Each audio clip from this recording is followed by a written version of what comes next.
have a antique board cutter, something that's been around for a long time. It works, and it has a depth across here of, I believe it's about 26 inches, something like that. Price on this would be $750. Over here we have a book press that we used for the newspapers, complete as you see it. Price on that would be $100. Over here we have a table that we used for mulling, holding mull. Now it's just holds a lot of junk, but it built solid and works well. Price on something like that would be $60 as you see it.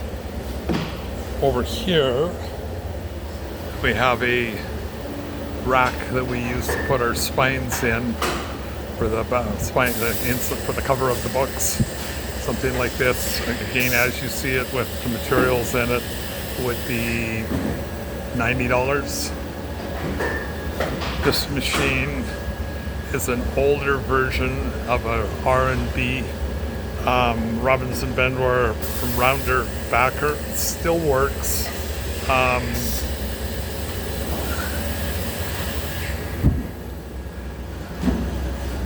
Serial number 149, model LB41.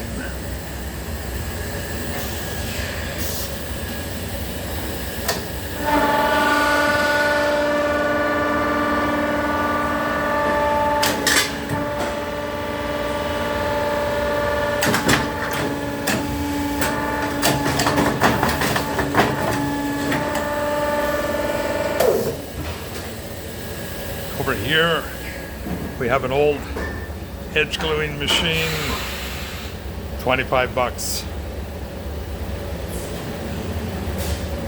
Back in here, it's a little hard to see, we have an LOS system where we have the first machine furthest away, cuts the back off the books. Then we put them with the end sheets, and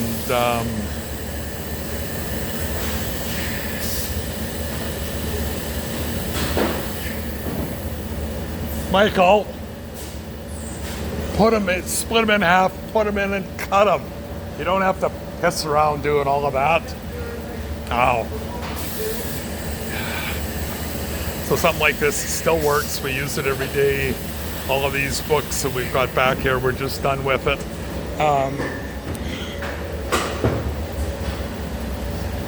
The complete system, including the racks and the clamps, would be, if you can use it, $1,200.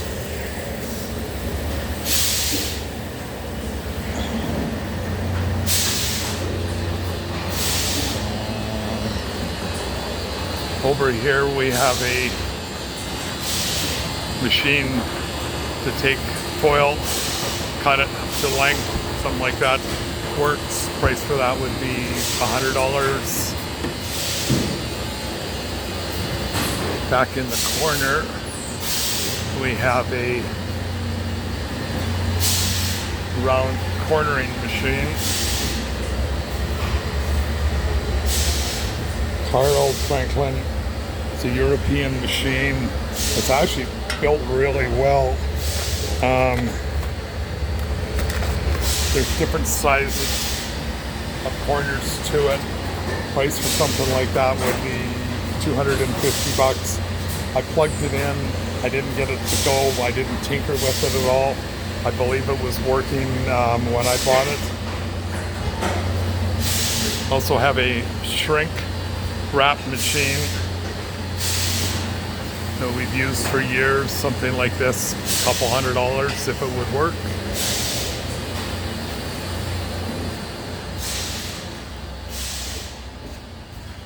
In the back, we have a paper drill.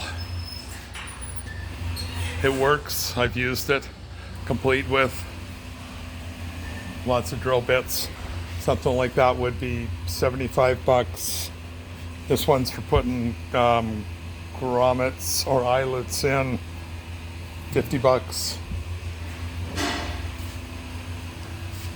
This one in here is a similar type of machine, also 50 bucks. And then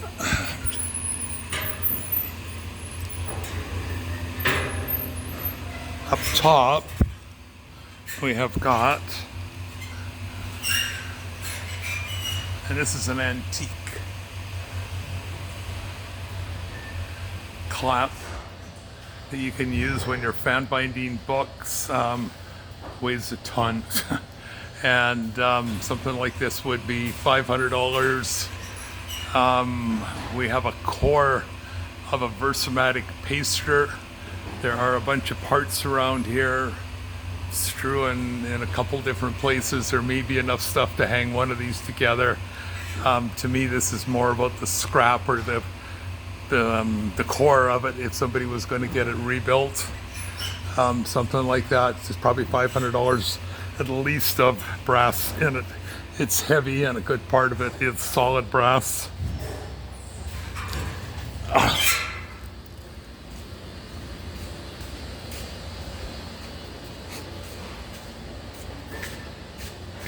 Over here we have a machine for cutting board. The blade's not in it. I believe I have a blade somewhere. This would be a couple $100. We have a universal book tester, something that I got the plans from Werner, and I took it to the welding shop and got them to hang it together. It works. This is a great tool to have when you're trying to explain wear and tear to people. It's got us out of so much trouble before we even got into it over time. Something like this would be $1,700. I think it cost me about $4,000 to make it.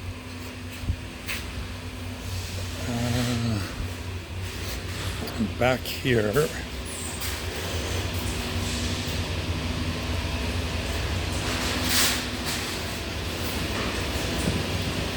I have a Stimson grommet machine. Need about 2 minutes. Got a hopper to feed everything down. Something like this would be $150. There's a cornering, a thumb cutting machine for boxes, binder box combinations. Something like that would be 50 bucks. This is a Chinese riveting machine, dual head, something that appears to be in decent shape. I bought it from an auction. It's missing some pieces down in here. Cost of something like this would be 150 bucks. This particular machine is a dual head, and it's used to cut holes in different types of products by punching them into, there would be a cutting stick on the base here. Oh, excuse me. And it punches its way in. Over here, we have a Pot Devon, probably about a 36-inch roller, and it runs, it works. Some of the mechanism could use a little bit of help. Something like this, if it worked for you, a couple $100. All of this equipment will be available on the 17th of October, and for the most part, that's the worst of it at this point in time. Hopefully this helps. It's a little better than trying to write all this down, just doing a video like this.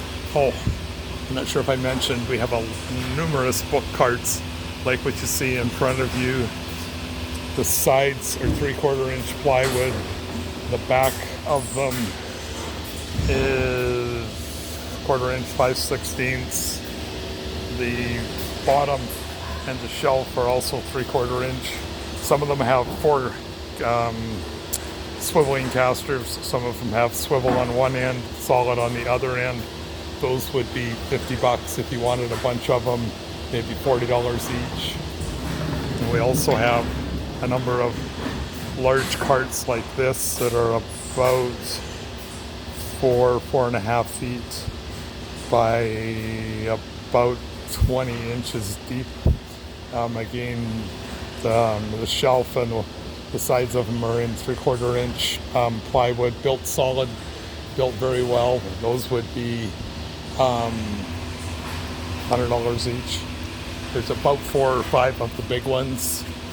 And then we have a number of this sort of thing right here to go with the sewing machine. These would be $40. There's 1, 2, 3 of them of the small size, 1 of a larger size. The small ones are about 3 feet across. The bigger ones are probably about 4 feet across.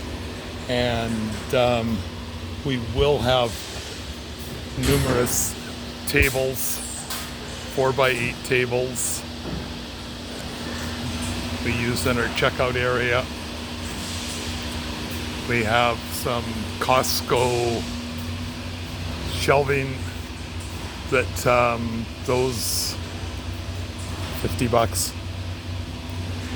We have 1 wire book carts. We used to have a whole bunch of these. The fire got them. This thing was great. You could put anything you want on it. Something like that would be $80. I have these tables, the smaller ones. I've actually sold a couple of them. Would be $75. The big one would be $85. I have all sorts of metal shelving. I've been selling that on Facebook, selling a section of it. I'll take you out the back. Well, actually, a section like this one here, where you have 5 shelves. These are 18 by probably 42 inches wide. The unit exactly the same as that. I sold a number of them for 140, 150. Just depends upon the size of the shelves on it. And as you can see in the back, if somebody needs some leather, we have some heavy leather that's about 1/8 of an inch thick for menu covers. There's also a little bit of garment leather up there, some excess inventory. And again, you can see how much of the shelving that we've got here.